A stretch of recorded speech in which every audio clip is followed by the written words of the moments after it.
Oh, every day 3 o'clock in the afternoon, this uncle sitting in the stairs there. You know, because our house is 2 story high.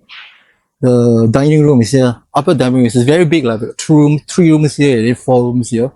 Just stairs here. This uncle's wear brown color talk to me. I saw I talk back a lot for back. I can't remember was like we went for a couple of weeks.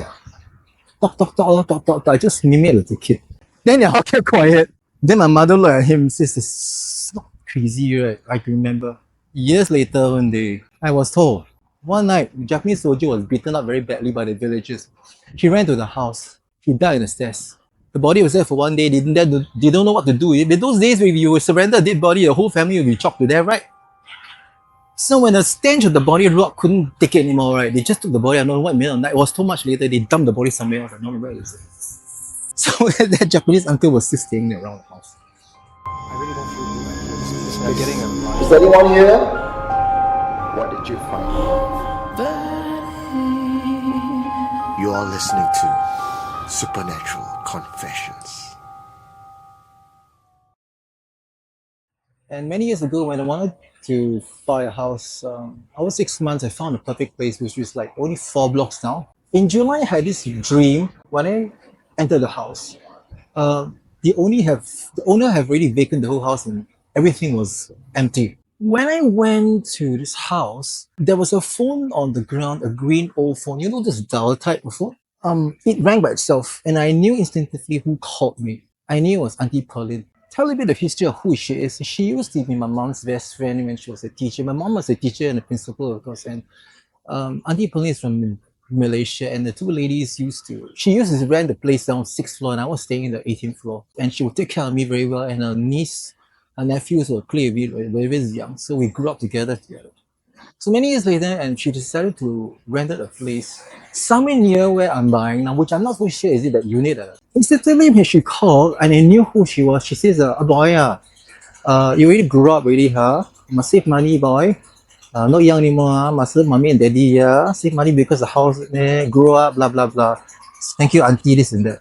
This auntie taught me a lot, and she died of COVID cancer years ago.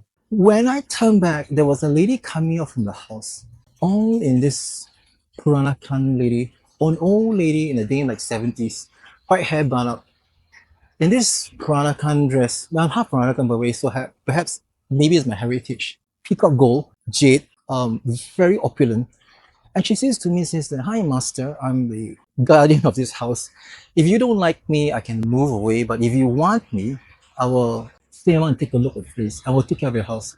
And by the way, there is a message on the floor. So when I pick up the envelope and open up, there was 4D inside, 4 numbers. When I bought it, I struck 10,000 the next day.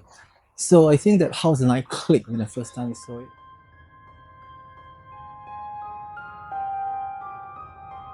As we get along in the house, things got worse because the visitation that the parents and other spirits come in.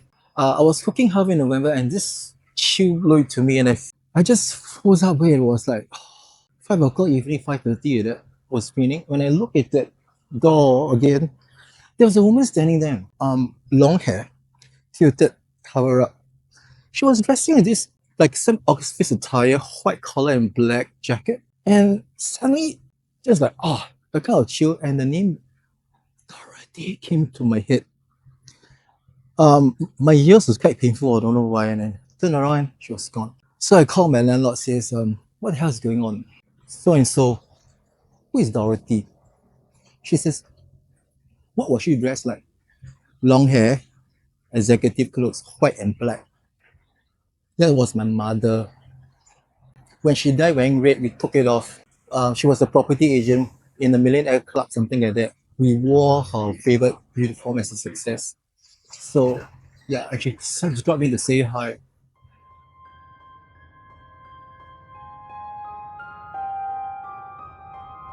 Another thing was about when I signed a contract, right? The landlord says, "Hey, you took the master room. The master room is very big, yeah? It's supposed about, I think, here to here. The window is here. The entrance is here. My bed is here.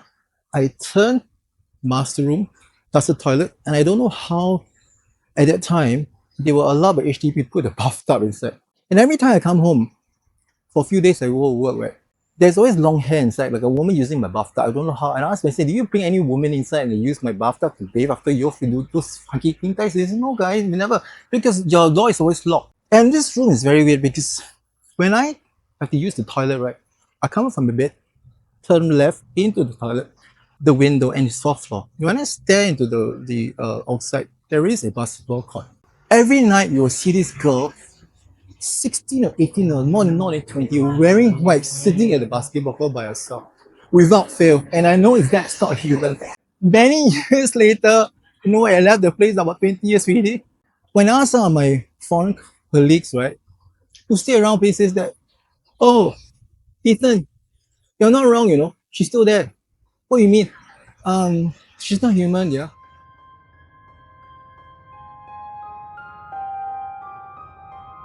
The Toa place was another of my friends who rented. At that time, his father had stroke. The mother was working in the hotel. I had one room for myself. The father and I can get along very well. And the grandmother get along very well, and she prays to a lot of God. This huge altar in the house, Toa Payoh. This nice place, facing the Macritchie, Lorong 8, sorry. When the father died after 4 years, right, the funeral was there, and I already moved out to buy my own place already, in fact. Mind you, they say about, because he was a Catholic, right, on his funeral day, I gave up. I'm not a religious person, but I collect a lot of this rosary stuff. And my favorite rosary was from the Vatican City that I bought by early when I went to Rome. I put it on the casket.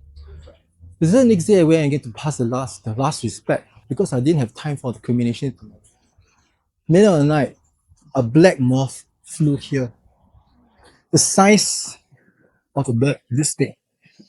Leather eyes. And it was here for a good 10 minutes. It flew. That's it. When the wife saw, she broke down and she cried. So I knew that, oh, it's Uncle Bob came back.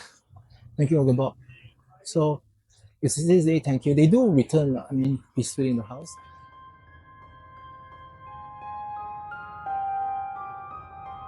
And also about the house is that, not because this house is haunted, because I got visitation from my grandmother. A bit about my family dispute was we used to be very well-to-do.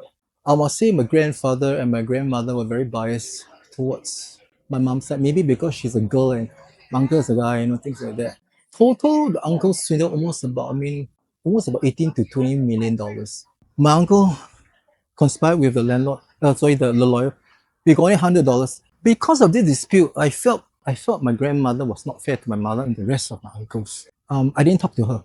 The sad part was that she regretted because once he was so bad that until he lied to her saying that, oh, we are signing this list paper to make a forged passport for you in travel. When he signed, he forced her to sell the house and he kicked her out and the money went to his own pocket and he threw all the gods away, To the point, my mom and I had the same dream from my grandfather because my mom is one of the gift of seeing things.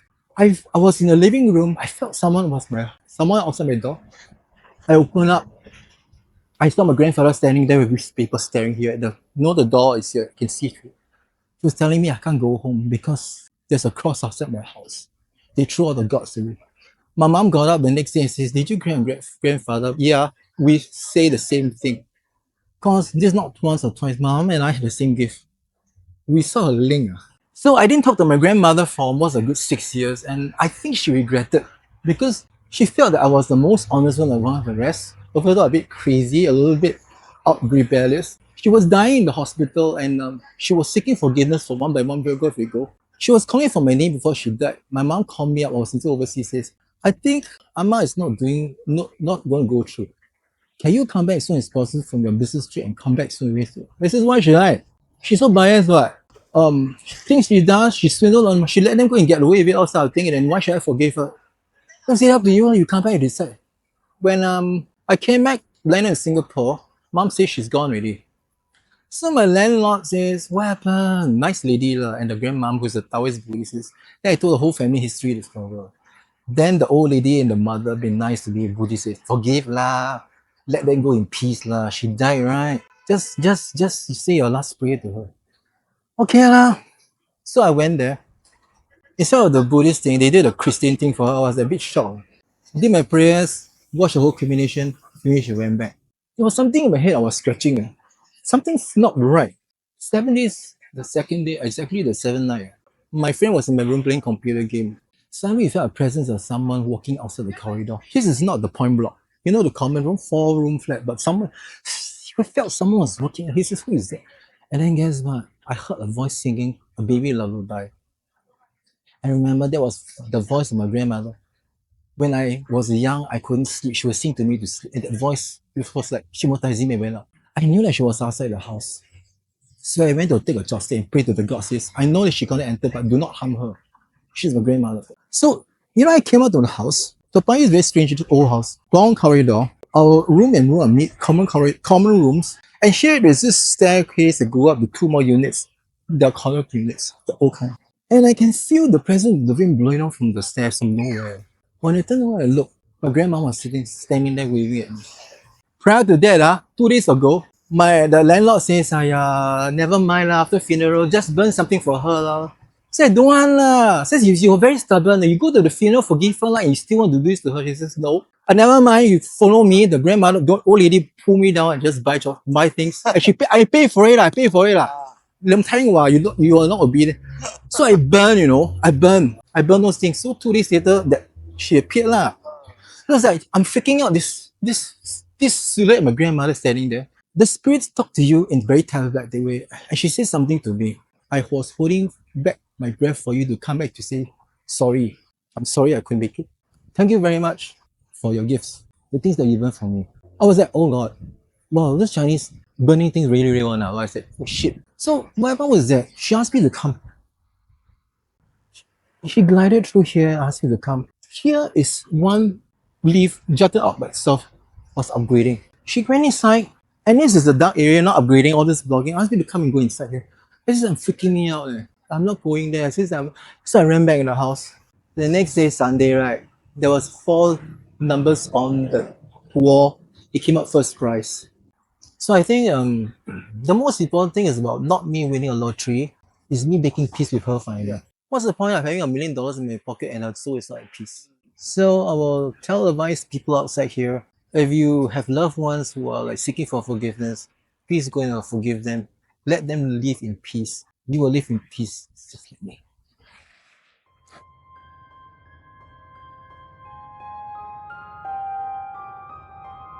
The old house we stay in, I say the post St. Michael's estate, old house was built in the late 18 something. Very big house, old colonial house. At night, right, I hear noises. I thought it was rat running in those old houses that do sound. When I peeped through my own bedroom, I saw this old poor couple sitting there, and I don't know who they are. Old couples in those Peranakan Baba, Bibi Baba, sitting there at this table is for weddings, like jamta, that kind of thing, auspicious to me. A month later, my grandfather polished a picture and framed up. I stare and says, these 2 old people, I see them sitting at that table that night. So he's my great-great-grandfather. And then my mom says, are you sure or not? You're talking nonsense. You're only 2-year-old, you're talking nonsense. Young boys shouldn't lie. God punish you. No 2 days.